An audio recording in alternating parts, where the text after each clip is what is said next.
Holidays-nale, adu namma GT Holidays da. GT Holidays, South India's #1 travel brand.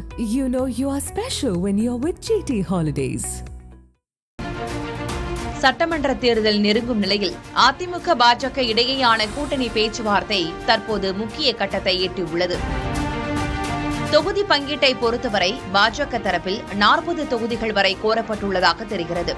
இருப்பினும் அதிமுக தலைமை அக்கட்சிக்கு 24 தொகுதிகளை மட்டுமே ஒதுக்க முன்வந்துள்ளது. தனது கோட்டை என கருதும் தொகுதிகளை விட்டுக் கொடுக்க அதிமுக தயங்குவதால் இரு கட்சிகளிடையே மெல்லிய இழுபறி நீடிக்கிறது. இச்சூழலில் பிரதமர் நரேந்திர மோடி வரும் 1ஆம் தேதி மதுரைக்கு வருகை தருகிறார். அங்கு நடைபெறும் தேசிய ஜனநாயக கூட்டணியின் பொதுக்கூட்டத்தில் அவர் உரையாற்றுகிறார். தனது பயணத்தின் ஒரு பகுதியாக அவர் திருப்பரங்குன்றம் கோயிலுக்கும் செல்ல வாய்ப்புள்ளதாக தகவல்கள் தெரிவிக்கின்றன. பிரதமரின் வருகைக்கு முன்பாக நிலுவையில் உள்ள தொகுதி பங்கீட்டை சுமூகமாக முடிப்பதற்காக பாஜக மேலிட பொறுப்பாளர் பியூஷ் கோயல் நாளை சென்னை வருகிறார். தேசிய ஜனநாயக கூட்டணியில் ஏற்கனவே இருந்தவர்கள் பாஜகவிடம் சீட் பெறுவார்கள் என அதிமுக பொதுச் செயலாளர் எடப்பாடி கே பழனிசாமி தெரிவித்துள்ளார். தொகுதி பங்கீடு பேச்சுவார்த்தை பாஜகவுடன் நடைபெறும் என அமமுக பொதுச் செயலாளர் டிடிவி தினகரன் கூறியது பற்றிய செய்தியாளர்களின் கேள்விக்கு கே பழனிசாமி இவ்வாறு பதிலளித்தார். தேர்தல் கூட்டணி குறித்து பேச்சுவார்த்தை ஏற்கனவே எங்களை என்னென்ன நிறைவேற்று பேச்சுவார்த்தை நடத்திட்டோம். ஆனால் எந்தெந்த கட்சிக்கு எவ்வளவு தொகுதியும் நிர்ணயிக்கல. விரைவாக நாங்கள் பேச்சுவார்த்தையை தொடங்குவோம். அதிமுக தேசிய ஜனநாயக கூட்டணி ஏற்கனவே அமைக்கப்பட்டது. அதிமுக அதில் போய் சேர்ந்திருக்கு. ஏற்கனவே தேசிய ஜனநாயக கூட்டணி இடம்பெற்றிருக்கிற கட்சிகள்லாம் அவர்கள் அதன் மூலமாக நாங்கள் சீட்டுகளை பெறுவோம்னு சொல்லியிருக்கிறாங்க. அந்த அடிப்படை தான் புரியுதுங்களா, வேற ஒன்றும் கிடையாது.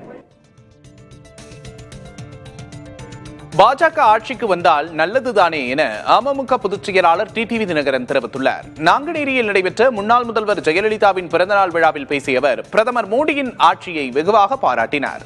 பாஜக ஆட்சியில் சட்டம் ஒழுங்கு சிறப்பாக இருப்பதாகவும் சிறுபான்மையினருக்கு எந்த அச்சுறுத்தலும் இல்லை என்றும் உறுதிபட தெரிவித்தார். மேலும் பாஜகவை காட்டி திமுகவினர் பூச்சாண்டி அரசியல் செய்து வருவதாகவும் சிறுபான்மையின மக்களிடையே தேவையற்ற பயத்தை உருவாக்குவதாகவும் டிடிவி தினகரன் குற்றம் சாட்டினார். தமிழ்நாட்டில் தேசிய ஜனநாயக கூட்டணிக்கு தலைமை அதிமுக தான் என்று எடப்பாடி பழனிசாமி கூறினாலும் மற்ற கட்சிகள் பாஜகவுடன் தான் தொகுதி பங்கீடு குறித்து பேசப்போவதாக மார்க்சிஸ்ட் கம்யூனிஸ்ட் கட்சியின் மாநில செயலாளர் பி சண்முகம் விமர்சித்துள்ளார். இதுகுறித்து தனது எக்ஸ் தளத்தில் பதிவிட்டுள்ள அவர், நிலைமை இப்படியே சென்றால் அதிமுகவுக்கே பாஜக தான் தொகுதிகளை ஒதுக்கி தரும் சூழல் உருவாகும் என சாடியுள்ளார். மோடியா இந்த லேடியா என்று கம்பீரமாக கேட்ட ஜெயலலிதாவின் உண்மை தொண்டர்கள் சிந்திக்க வேண்டிய நேரம் இது என்றும் அவர் தனது பதிவில் குறிப்பிட்டுள்ளார்.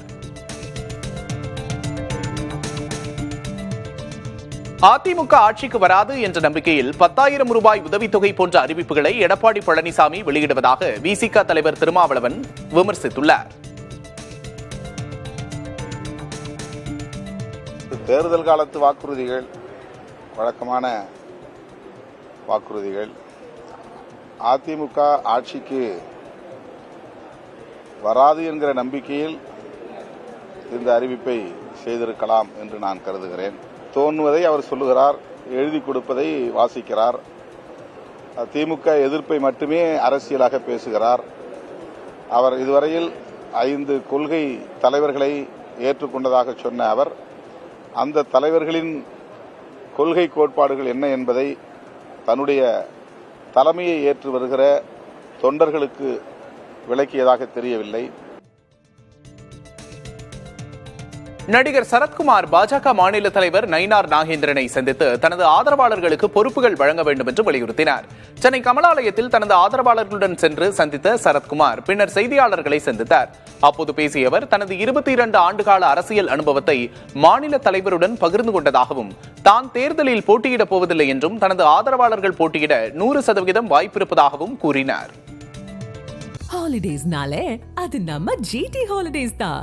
GT Holidays, South India's #1 travel brand. You know you are special when you're with GT Holidays.